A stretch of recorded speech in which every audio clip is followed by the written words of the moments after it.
care reform. What does care reform, mean to you as a person with lived experience? Reform is, I can say it's good because it's giving children another voice, giving them another identity to belong. You see the sense of belonging. Mm-hmm. Now, when you grow in a care... Spotlight, the community looking at you as, an orphan, and the pity, the stigma that comes with it. So for me, it is to encourage the society out there.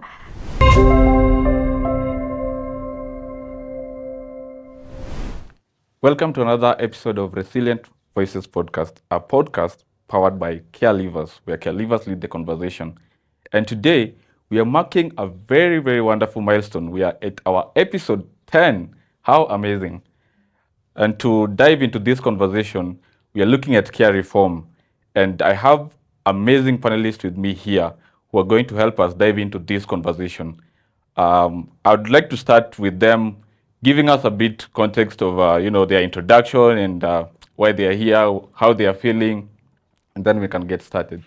So over to our wonderful panelists. My name is Njeri. I'm delighted to be part of this conversation. I am a member of Kenya Society of Careleavers and currently serving as at the advisory board.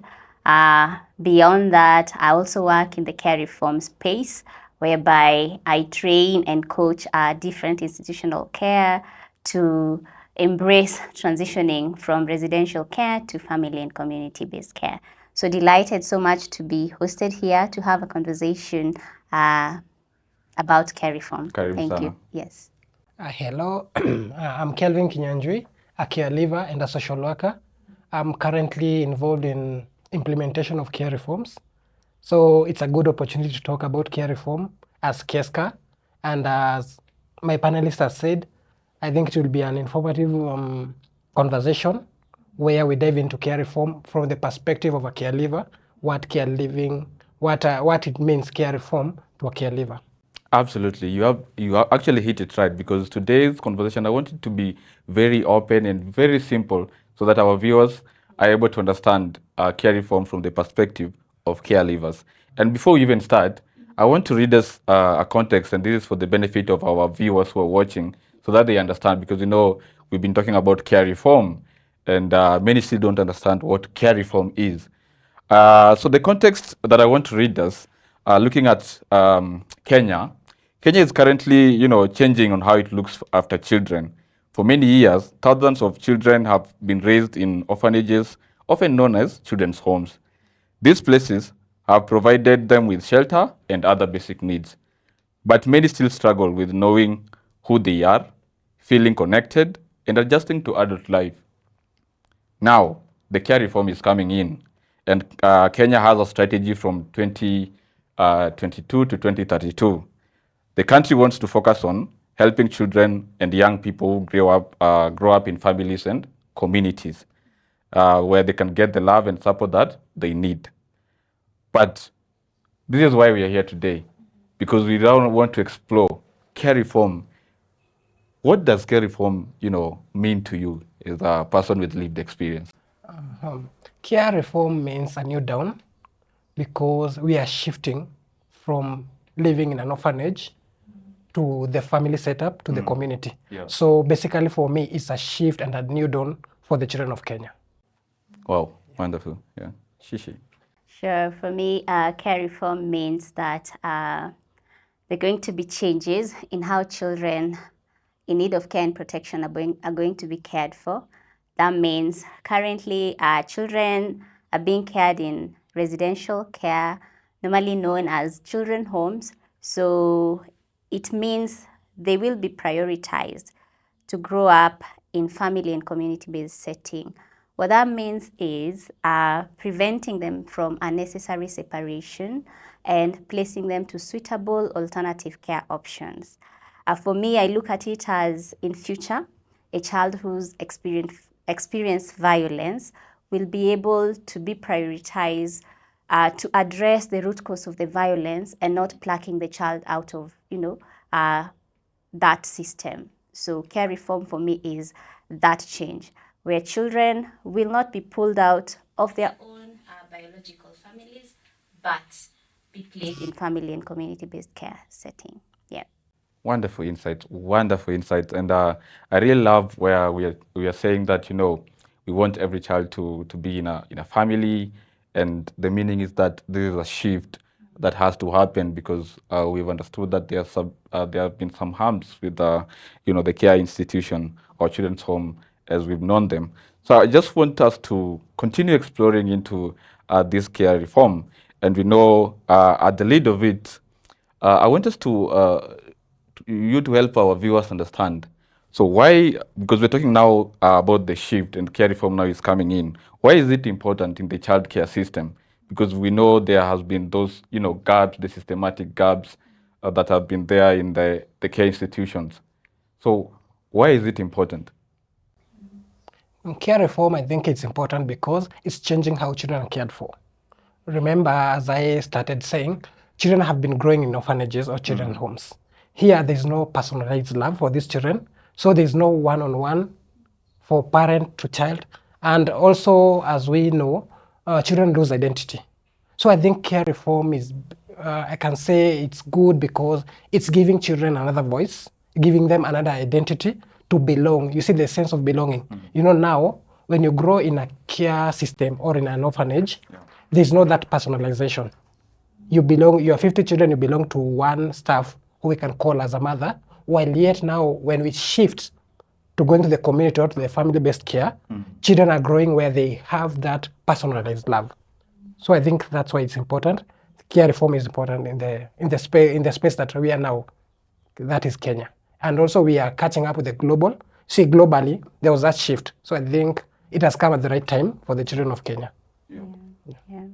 I think I also want to share a similar sentiments with Kelvin, whereby indeed care reform is important at this time in Kenya, whereby for me I look at it in terms of it's more of a systemic failure that has existed, and not by blaming any person. It's just that it just happened. There was a time when we had mushrooming of children homes, whereby people were being recruited to join children homes. But right now, looking at it, whereby many of us have gone through that system, are here to speak of the impact of us going through that system.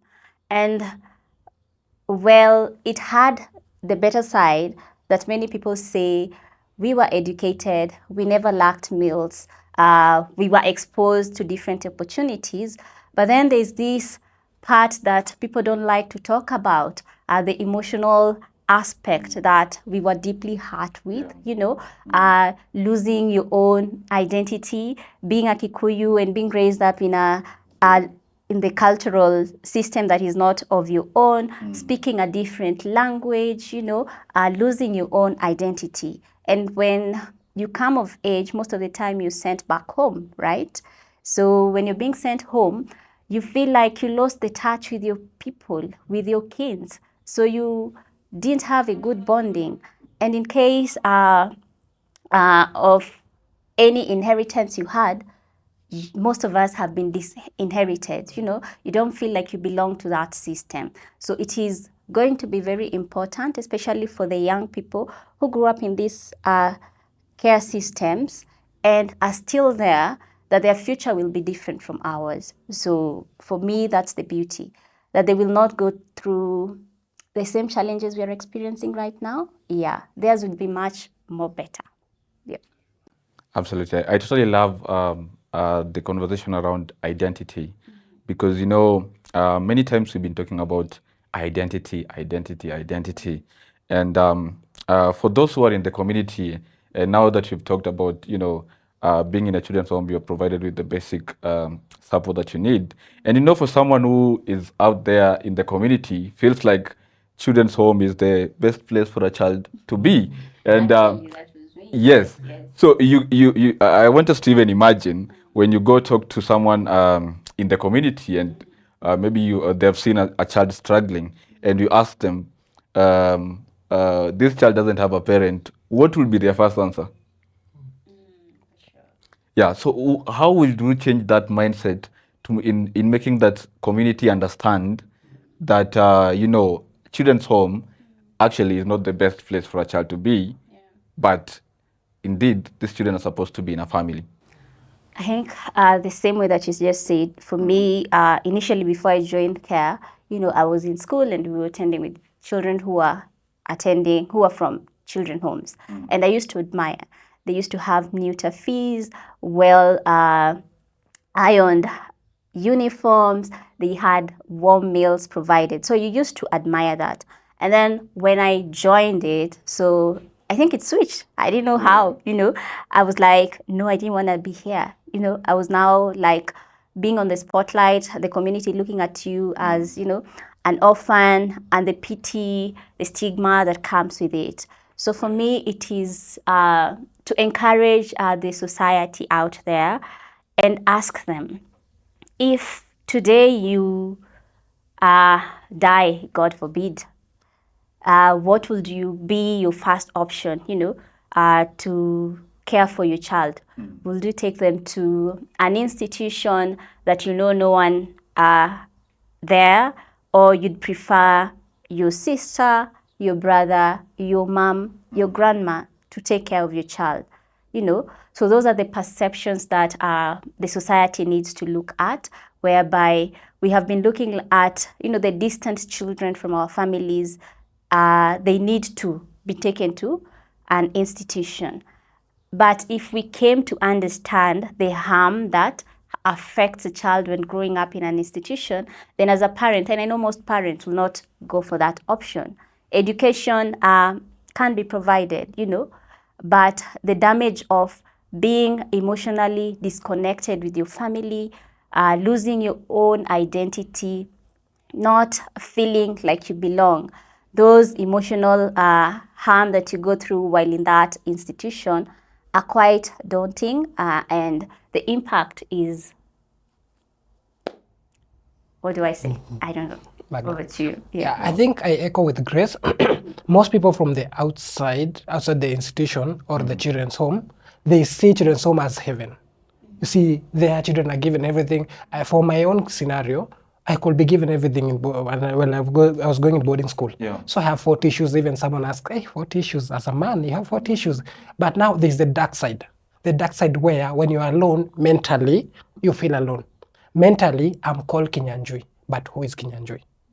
Even people tell you, can you speak in Kikuyu? That's where you look sideways because yes, I'm a Kinyanjui, but I can't even speak. Yeah. Where do you come from? You start navigating, you don't know where you come from. I'm looking at things at the long term. I'm looking at this Kinyanjui, maybe even wants to marry. Yeah. Who will I include? Which uncle will I include? You see, I have not that identity. Yeah. I don't have that identity. I don't know how the ratio, as we call it, how it happens. I don't have that identity. So I will encourage the community and all stakeholders involved. Yeah. Let's change this perspective of children's home is heaven. You see, it's heaven from the outside world, but now mentally and identity-wise, you don't belong anywhere. We can say, in quotes, it's like you are a child of a lesser god. You don't know where you belong. There is nothing for you out there. Yes, you got all the basic needs, but there's something missing. And remember, recovering that what is missing, it's very hard. It's almost impossible. Because now, as a big child, now you're teaching me how the Kikuyu practices go. You see, even from the lowest, even the circumcision and all that, there's the ratio and all that. You tell me about Mount Kenya, I'll be looking at you. What are you telling me? So I was trying to look at it in the perspective of the African culture.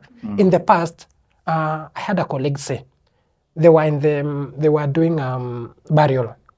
Before the burial ended, the pastor told everybody, wait, we are not leaving this burial until we know where each child will go to. That was our African setup, where every child, this one went to the aunt, this one went there. So they had that belonging as a family. But these days, when someone passes away, this child, the best option is the children's home.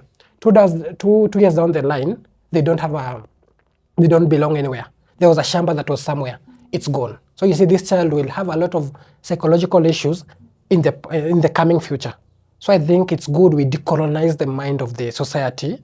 We know there's that beauty side. Everything is provided for, but there's the other side. This child, this young person needs to belong somewhere. They need people to call their own, which is, I think, it's very important. I like what you mentioned about decolonizing the mind. And I actually assert to all your points where you said, being in a children's home, you felt like it was the best place to be. And even if I could share a little bit my story, even me when I was joining the institution, I felt like, yeah, this is the best place to be actually, you know. But then when now something happened and I was never part of that institution again, now I was taken back to my community, and now what you just mentioned, struggling with identity, uh, you grew up in a different setup with different from your culture, you've come back to this community, you're told, okay, you're Luya or you're Luo, and you can't speak like them. So you feel like you're an alien, actually, because that is the right word to use if I'm not wrong, because you feel like this is not my place. Yeah. Yeah. So those are some of the issues that we've been talking about, and I love how the conversation is going. So I'd want us to go deeper into read, because now we've been saying, children's home, this is not the best place for for a child to be, but for the community and for the even the those people who donate, who have like goodwill, who support this children's home, they feel like they are doing a very good cause. So why are caregivers coming out? Why are people with lived experience coming out to say that this is not the best place for a child to be? What are some of the negative experiences or some of the bad experiences that are there that can make them change their mindset? Yeah. Yeah, I think the negative side of being in a orphanage, I think the identity, as we have said, that's one being that comes out. Then the personality, who am I? Yeah. I don't know. I really don't know who am I. You see, I've grown up with so many children. Everybody has their own personality. I'll try to pick up those personalities. At the end of the day, I really don't have my own. And number three, we have now the psychological trauma that comes with it. Yeah. The self-esteem goes down. You keep on telling yourself, am I really, what did I do to deserve to be there? So you struggle with yourself. We say you cannot even help someone else because you're struggling with yourself.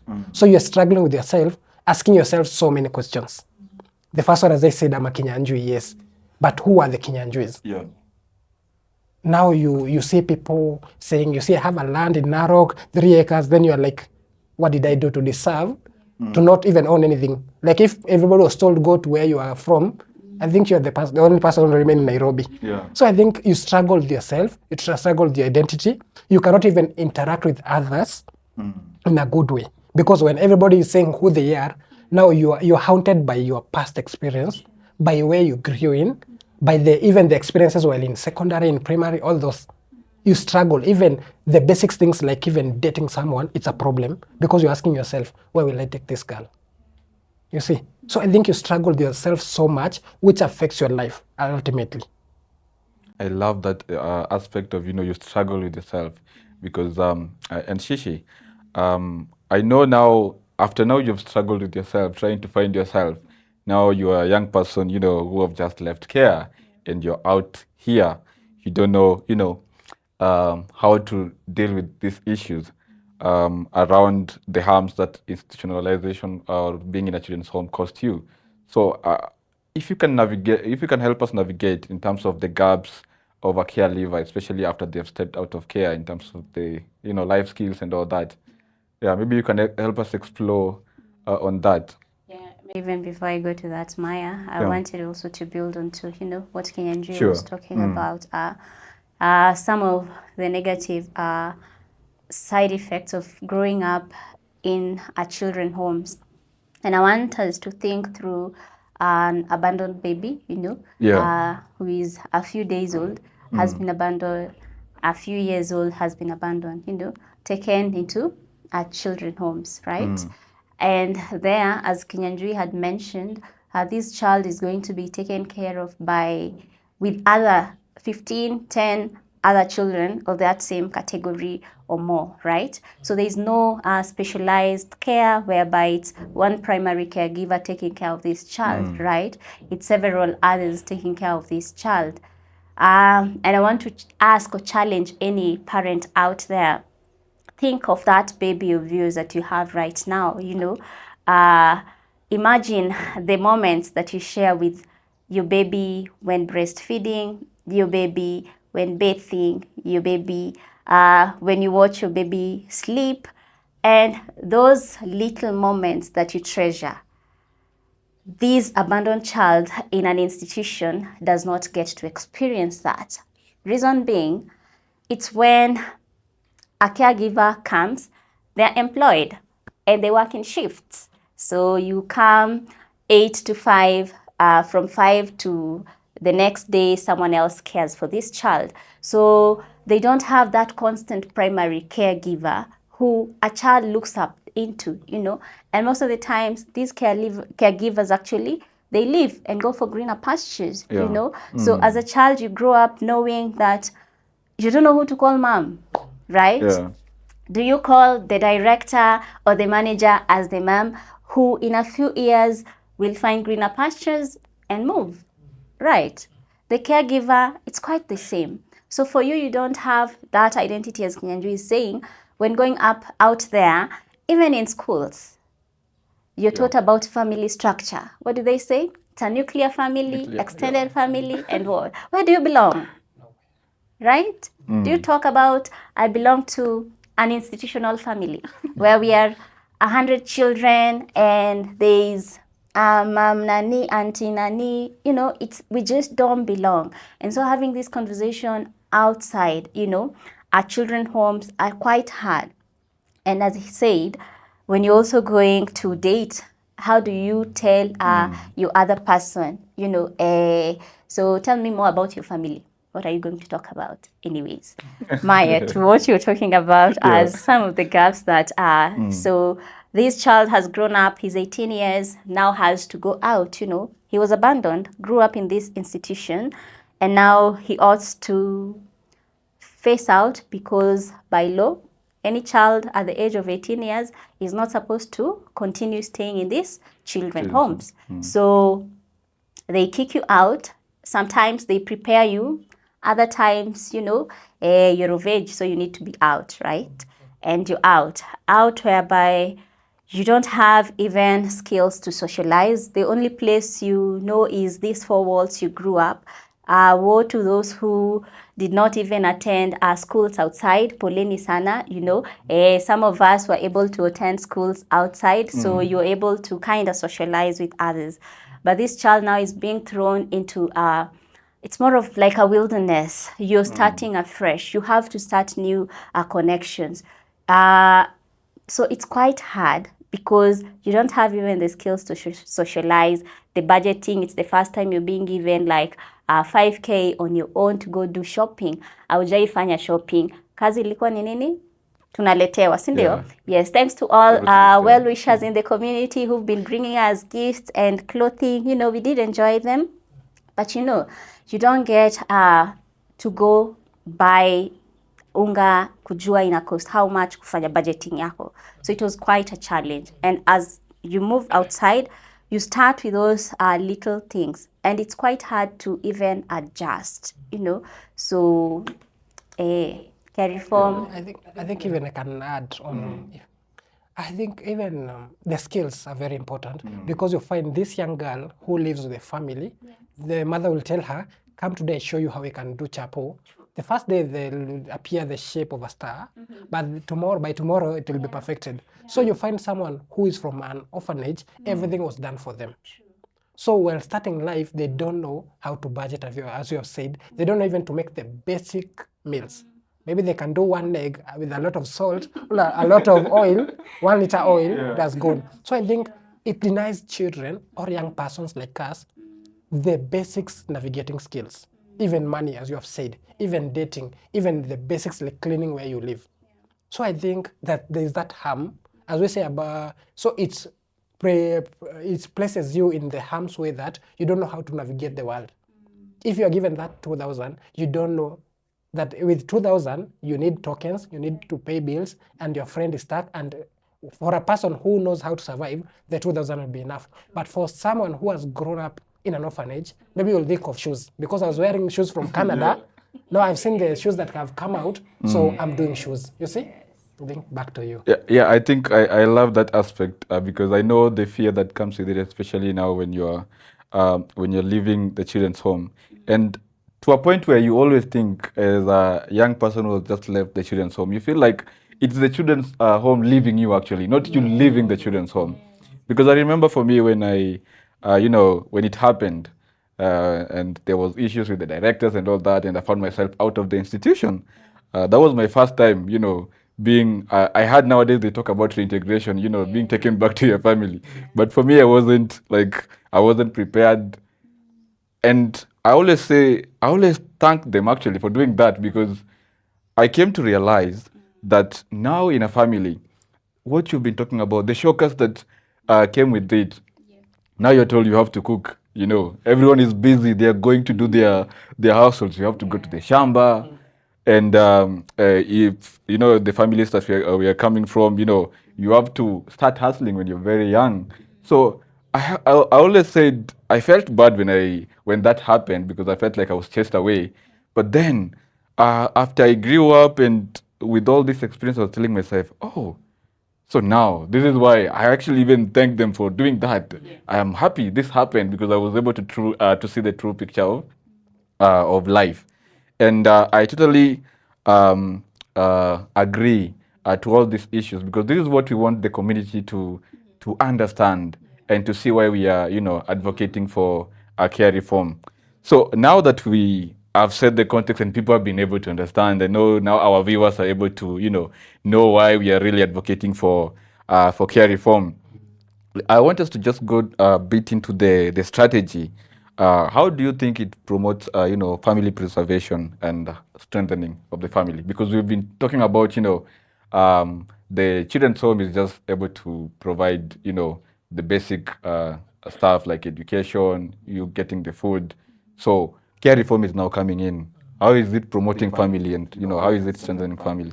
Yeah, thank you. On promoting family and strengthening, see, if you look at the three pillars of care reform, there's prevention. So, care reform is looking at what is pulling this child to the orphanage and what is the pull and push factors. So, if we can manage to address the prevention part, most of the children will not find themselves in the orphanages. So, the beauty of care reform is strengthening family in the way that it's preventing, rather than being curative, it's preventive. So when you prevent, when you address those issues, family reintegration, you look at what is pushing this child. If it is poverty, what can be done about poverty? If it is maybe one parent has died, what can be done about it? So I think the beauty of it is preventive in a way. So apart from preventive, there's also the reintegration of children.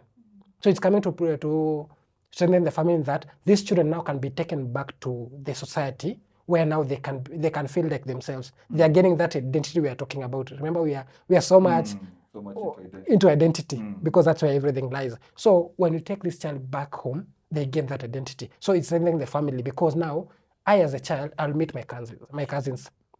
I, as a child, I'll know I have an aunt. I, as a child, I know there is baba mdogo and baba mdogo, mkubwa. You see, now at least it's strengthening my family in that now I'm part of a system. I think that's the beauty of it. So the four pillars, looking at, there's prevention, there's the integration, there's also the community setup. I'm growing up in a community, the community that embraces me. I think that's my take on strengthening of the family. Yeah. Just to build on what Kevin is saying, for sure, the three main key pillars of care reform, based on the care reform strategy, one of it, and is being emphasized, and I think that is what will continue beyond 2032, is preventing family separation and strengthening of these families. And as he is saying, you imagine a scenario where, so a child in then coming, or even today, a child today is at risk of being separated from their family for reasons like the mom is an alcoholic, the dad is not there. So she's a single mom, an alcoholic, and the child experienced neglect. The child is at risk of maybe sexual abuse by neighbors, or, as a mom being an alcoholic, you bring drunk friends along at home. So think of that scenario today. What the preventive pillar speaks into is that how will we ensure this child is intact into a family setup? How can we address the alcoholism that is affecting this mom? Can we come up with rehabilitative solutions to address the root causes? Do not pull the child out of that family. I know it is a risky space where the child might be abused, but what can we do to ensure this child is not plucked from that family and the mother is supported? If not, can we work with the extended families to ensure the child continues to receive parental care from their kids growing up in a family setup while addressing the issues of alcoholism with the mom, So that is what I look into, when the government is speaking into the preventive aspect and strengthening of families. If it's poverty, we have the Inua Jamii program that is coming up, and the most dire families, often families are being given the 2K every month, right? Okay, And yes. So, and similar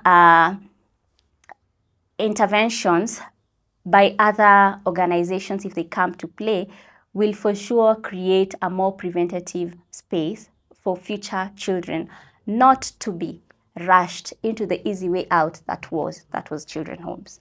Yeah. I love that aspect of prevention, because we are saying at first these children are not supposed to be there, so they have to be prevented earlier. And I think if I can share a bit in terms of because this is now where we also need the community buy-in, because we've talked about trying to shift the mindset of the community so that they are able to understand. And I know, especially now, I would want to hear your insights. This just came into my mind because when care reform came in, many institutions felt like they want to close the children's home, and I'm not saying that all children's home are harming children or that, because we couldn't be here without those childcare institutions. Yes, we couldn't be here, to be honest. So, what do you think can be the first step of this, children's home institution, starting to think of now how can they, instead of just running the home, start supporting, in terms of helping with the preventative ways or mechanisms? So if I may pick from that, I remember as Kenya Society of Careleavers, when we were being involved with care reform at first, there were moments where the directors of the children homes used to say to us that we are biting the hand that fed us, I understand, but anyways, we are here to advocate and speak of the changes that can come for us to have better care of children, And so for me, as I started, I said I work to train and coach institutions, children homes, to transition and offer family and community-based care. So what this means is telling them that they don't have to close business. No, you can continue to offer the same services you're offering outside the community. The only difference is that you will not have children in there. You can continue to pay the school fees. You can continue to provide meals, continue to provide health care. But the only difference is the child will not be sleeping in that institution. So that's the way also the government is advocating. And that's the third pillar of transitioning institutional care, whereby you transition from offering residential care, taking a child in, feeding them for years. No, we're saying no to that, and advising you to support them. Find the family, the needy family, support that family. Let that child belong in the family, other than taking one child, leaving 3 other sisters at home. So who will care for those other 3 sisters, Yeah, so the transitioning for me is more of them transitioning to offer and support children at home. So the CCIs can continue their business for sure. The children homes, yes. Yeah. I think the greatest strength of the care reform is transition. You see, now when you're taking children home, you're also transitioning the institution, the orphanage, to be a child welfare program. You see, so you're still helping this child. If you look at the cost of feeding one child at the institution, children's home, is equal to 3 children in the society, in the community. So when you have to transition this orphanage into a child welfare program. Here, what I mean is, you are still supporting these children, but they are at their home. As she has said, the goal is to remove children from the institution. They are not sleeping there. They are not under that care, right? So you transition the institution or the orphanage into a child welfare program where now you care for this child while they are at their home. So you have to transition. So most of the managers, I think they are like, now my business has gone down. What will I do with this building? You're like, no, hold on. It's not the end. You can still help these children while in the society. Help them while they're at their home because you're strengthening them while you're still supporting. At the institution still, this institution when it transforms, it transitions, it will still have a social worker. The social worker will still go and monitor the welfare of the children. You'll still pay school fees. So I think my advice to the managers, don't feel like everything is lost. Actually, we are helping how these children are cared for. You are still in business, but help this child while the child is at home. I love both your points, and I actually, maybe what I can pick on from what Shishi was saying, like you feel like, you're biting a hand that a hand that fed you. And I remember even when I started my advocacy, I was like, okay, so how will they take it? But good thing is that even what we've been doing with the institution that the children's home that brought me is we've been able to help around the community to understand. And this is why we have been focusing much about the shift in mindset, because once we are able to tell the community that these children are ours, they don't belong to to this institution that you're seeing here, because after all they're going to come back here, and that has really helped. So even for the care institution, the managers who feel like we are doing this to maybe do away with the children's home, that is not our intention at all. And the good thing is that you're actually going to even have more work from from your experience, actually, isn't it? Yeah. So I just want us to now head into this aspect of having to understand, because now we have the care reform strategy that is picking up, and you have explored quite well about the role and its importance. Now, I want us to help our viewers understand what is now the role of caregivers. Yeah, we are saying we have the experience, and we really need to come into this care reform and make the change. So what is our role in it? I think if I may start, caregivers have played a key role in shaping the care reform agenda, whereby at first when we started, sorry to say, we were being used for our stories, being called and then saying your story, and then you get a lot of voyeurs, that, oh my, that was so sad, I'm so sorry that happened to you, and then in case the three of us are sharing the stories that is the saddest wins. So if your story was the saddest in care, you win, and you get a guarantee of being called to different forums to share your stories and the likes. Well, for me, I look at it that it shaped the agenda, but right now I look at it with a different form, whereby that person was not looked at as an expert in sharing, their stories to shaping the care reform. So we had other people with the technical expertise, that is the social workers, the policy makers coming in play. But for us right now, we have the opportunity to advocate, and say, it is my lived experience, me being in care, is what you're talking about. So I am an expert because I went through that, right? And appreciating that even in policies of how to care for children in future, how to support families, we best know how to, advocate for that. So it's for caregivers to be continued in being engaged. And the key thing is not just being engaged as what I have seen in most organizations, whereby they just tick the boxes by saying, we invited Maya, the chairperson of KESCA, and he was there. But you being involved, was it meaningful? Did you feel that your voice was truly heard, or you were driving the agendas of this different organization? So for me, the role is to continue advocating in different spaces, and also to speak for we who left care, you know, because right now care reform is going to benefit those who are in care and the future children not to go in care. But what of the young people who grew up in care? What of us, you know? Yes, so yes. How can we address those systemic gaps that have been brought about by being in care? Yeah, I think I concur with her. Advocacy is our biggest role because we are the wearers of the shoes.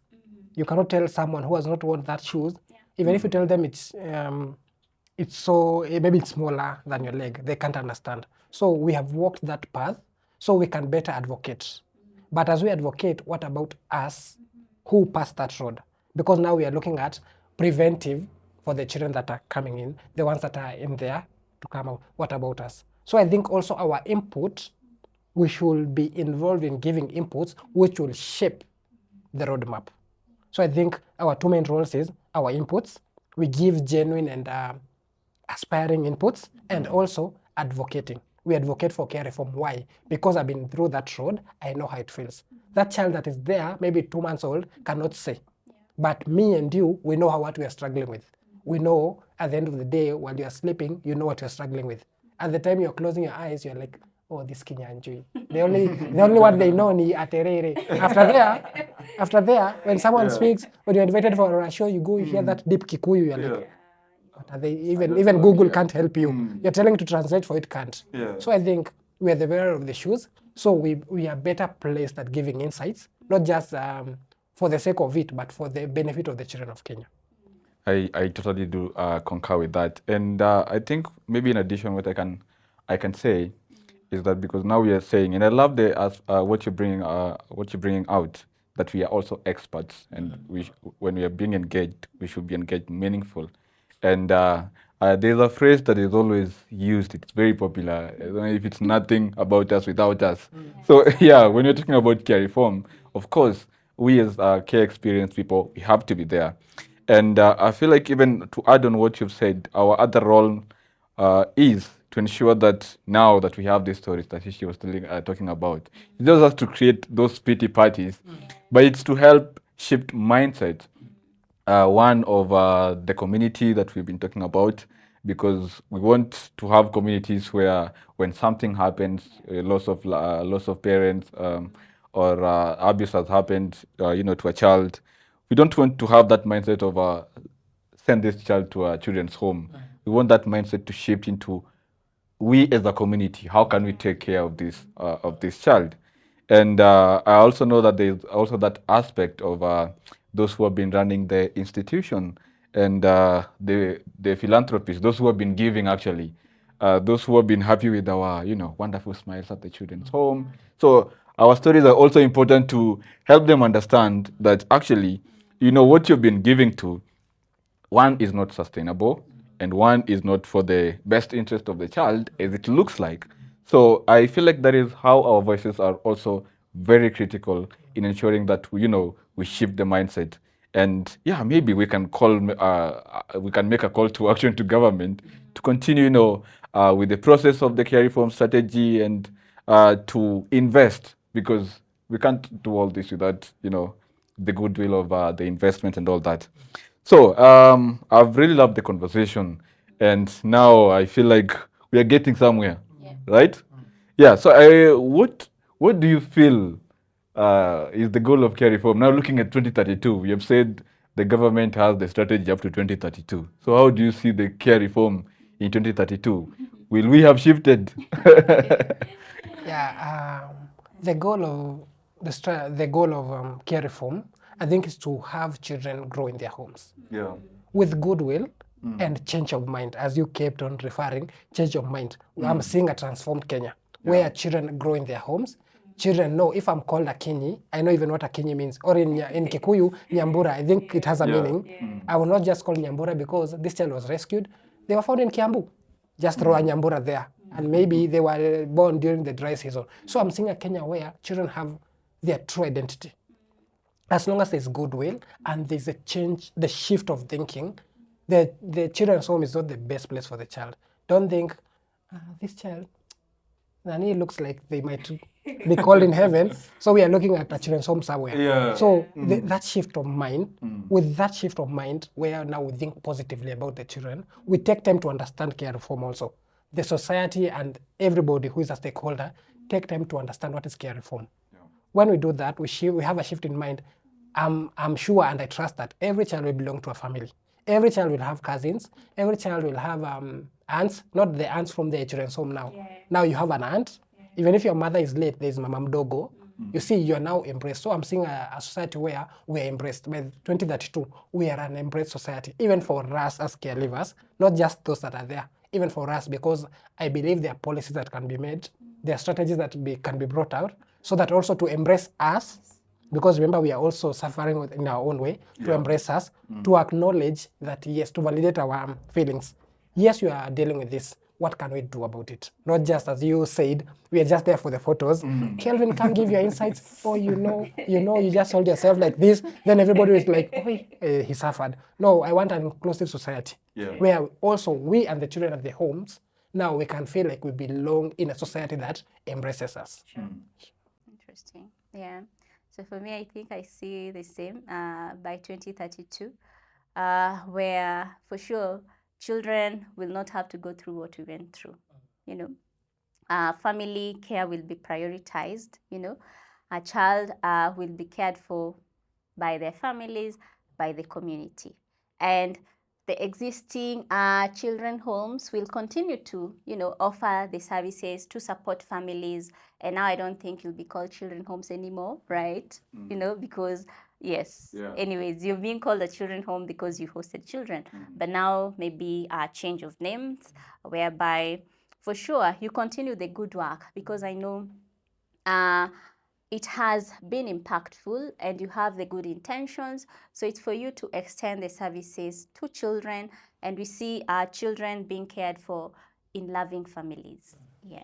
I love that. Children being cared for in loving families. And now we've said we have to speak for us as caregivers. And we now have caregiver networks like Kenya Society of Caregivers in Kenya. And I know there are so many existing networks in Africa and globally. So how would you think these networks can be supported as they wind up? Because this is now our platform to ensure that we tell the public on how they can support the caregiver networks, because we know our stories and we are at a point of, when we are funded, we can be able to actually help close in this gap, especially on care reform. Now we can chip into helping these young people who have, transitioned out of care. Yeah. If I may start, maybe I'd say, so caregivers networks are for people who grew up in care. Why do they even exist? What purpose do they serve? And for us as KESCA is to address and soften a bit, the harshness of being out by yourself. By me meeting Maya and sharing my story and knowing, oh, I didn't go through this by myself. Him giving me tips of, how to maneuver. Being equipped with life skills of how to even socialize and do budgeting, the soft skills. So the purpose of why the networks exist is key, and to also address what we go through. A lot of unemployment, a lot of, addiction, drug abuse, the fact that we grew up with entitlement, forgive us, but this is because you are actually bringing gifts to us. We didn't grow up whereby the mom and dad goes to work, they bring, food, and they say this is what we got. For us, it was a right, for this institution to provide for us. So we grew up with that aspect of being entitled to. And coming out here, we know like, it is not as we expected. So trying to maneuver that and working with other caregivers who are experiencing worse challenges. So the networks, if they're well financed, well funded, we can be able to address the psychosocial and economic challenges that our members are going through. As we continue to also advocate for the young people who are still in care, and the children who will be prevented to enter care. The networks exist for us so that we can also empower ourselves. So any person out there whereby you will want to direct your resources the networks are a good place to start from, because now, for me, I always say it's trying to buy justice for injustices we went through the system. Powerful. That's the only thing you can do for us. Yeah. Yeah. I think it's encouraging to hear her say that. Yeah. So I think the KESCA exists to bring together people that have gone through that structural, if I may say, structural injustice, where now you feel lost, you feel like you don't belong. So if I meet a brother or a sister now, I have two additional friends. Tell me, how did you go through? How did you navigate your first coin? I was surviving out Yes, here. your first salary. Did you go and eat mandazi or you Oh, yeah, found a sure. small bedsitter? Yes. Now, for the stakeholders and the government, I think it's to channel resources also, because these are people who have suffered injustice. How can you bridge the gap? As you have said, it's like buying, you are addressing. Maybe if resources are channeled here, these people can get counseling, people can get mentorship. Yeah. There are those of us who we grew up in orphanages, but maybe were chased after class 8. Sure. Yeah. So this person did not get even the technical skills. Also, I'm looking at things like affirmative action. There's a fund for that. Yeah. Yeah. The affirmative, there's a fund, I can't remember the name. Also, things like employment opportunities. So the government can liaise with KESCA, the leadership. There's this that tumetenga for Yeah. the sake of The housing. Yeah. because also we suffered structural injustice. Yeah. Also seeing things like NYS, the military, the police. Yeah. There's that portion that you keep aside. You see, like the fund for the women, the disabled. Also, these are people that suffered injustices. They did not want. It's not like we chose. You see, I did not say, for me, I want to go to the children's home. I did not even understand myself. So if the government can do that, and also I'm looking at the CBC is bringing up things like mother tongue language. I think it will be a good thing for this person, so we can have even adult education. That's just me thinking. This person wants to identify as a Kikuyu. Where do they start? Yeah. There's this program and this program. So the government, if the government can channel resources, and also government and their partners, and also the government to put aside maybe for these people that suffered structural injustices. It's not because of their own will. This person was even chased from the home after Form 4. Maybe because they got an E. You see, we say every child has their own talent. Maybe this child was not so much into education, but maybe arts and craft and all that. So if the government can say, we have tertiary education, KESCA, can you give us 20 people that maybe did not get this type of education? We can chip in. A partner comes and says, maybe for the Kikuyus, if you want to identify as a Kikuyu, there's languages for that. Just an example. So I think if all partners come in, then as KESCA and network with others, I think we can bridge that gap, because we're also saying it's also us. Now we are talking about those are in the children's homes, but not about us. Yeah. So you see, I think that's my... I totally do love that. And actually, just to, I've loved the shift, especially with the partners and how they've been, engaging caregivers and the caregiver networks, because now we've seen, we've had partnership in KESCA, like changing the way we care, who have come in a big way to, support us and partner with us in the right way. We have had SOS Students Village who have come up and supported us in the right way. So we are calling also for the other, civil society organizations that are also working with, caregivers and under care reform, and those who are willing to make sure that this change happen. The caregiver networks are always there, and you can always access us to make sure that you invest, because we know our voices, as we have said, matters in this journey. So as we wrap up, any final remarks that you have for our viewers today? Yeah, my final remark is, let us decolonize our minds. We have also, as we say about shift in care reform, let us also have a shift in how we think. To the managers of orphanages, I think we should validate you. You have done a good job, because even if everything was there was the part that you did. Also, we validate them. Let it not be like we are condemning. You see, you run a children's home, you're a bad person. No, we validate you. But have that shift of the mind. You can take care of this child while at home. I think that's my parting shot. Yes. Okay. Let me think of my parting shot. I think I'll go with nothing for us without us. But also to add, we currently are hearing about youth participation, youth involvement, and it still goes with that line tag of nothing for us without us. I'd want people to take the key thing of meaningful participation. not just ticking the boxes for the sake of saying that we had the nothing for us without us. Let it be meaningful. Let me as Grace feel like, yes, for sure, I left that session more empowered, and it was a meaningful engagement. Yeah. Love that. Love that. Meaningful engagement. And I think for me, what I can say is, continuously, just let us just shift our mindset, because I believe once we shift our mindset, from our philanthropists, those who have been giving, from the CCI, to those students home who are still, the managers who are still afraid of, what's going to come with the shift. Let us just be open-minded, change on how we think, and at the end, we'll have, children growing up in a family. And I can't wait to see that.